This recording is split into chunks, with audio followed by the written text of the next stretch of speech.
Zhytu në vështirësi për të arritur të vërtetën kudo që të jetë ajo.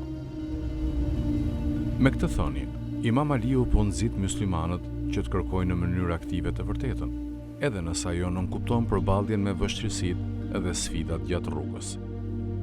Kjo porosi nga Imam Aliu përputhet me mësimet e Kuranit. Allahu vazhdimisht thekson rëndësinë e kërkimit të diturisë dhe të kuptuarit. Në surën Zumer, ajeti 9, Allahu thot: Thuaj, a janë të barabartë ata që dinë me ata që nuk dinë? Vetëm ata të mençurit marrin mësim. Ky ajet thekson përsinë atyre që në mënyrë aktive kërkojnë dituri dhe mirëkuptim ndaj atyre që mbeten në ignorancë. Për më tepër, Kurani inkurajon besimtarët që të mendojnë mbi shenjat e krijimit të Allahut dhe shpalljet që ai ka zbritur. Në surën Ali Imran, ajeti 190, Allahu thot: Vërtet, në krijimin e qiejve e të tokës dhe në ndërrimin e natës e të ditës ka argumente për ata që kuptojnë.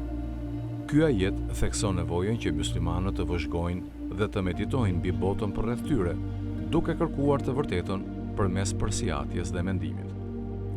Porosia e Imam Aliut për të zhytur në vështirësi, për të gjetur të vërtetën, është një thirrje për veprim. Ajo i nxit muslimanët që të angazhohen në mënyrë aktive në kërkimin e dijes dhe të kuptuarit, edhe nëse kjo nuk kupton përballjen me vështirësi dhe sfida. Ky përkushtim për të kërkuar të vërtetën nuk kufizohet në një domen ose fushë të caktuar njohurie. Përkundrazi, ajo përfshin të gjitha aspektet e jetës, duke përfshirë dimensionet fetare, intelektuale dhe morale.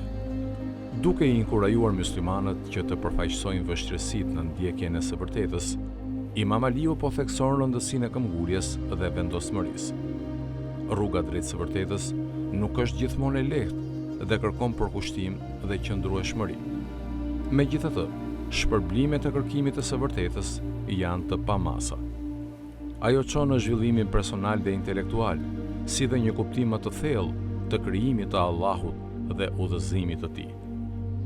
Porosia e Imam Aliut gjithashtu na përkujton rëndësinë e të menduarit kritik dhe të gjykimit të pavarur.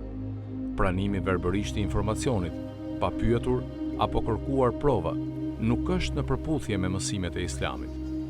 Kurani vazhdimisht i inkurajon besimtarët që të përdorin intelektin e tyre dhe të mendojnë mbi shenjat e krijimit të Allahut.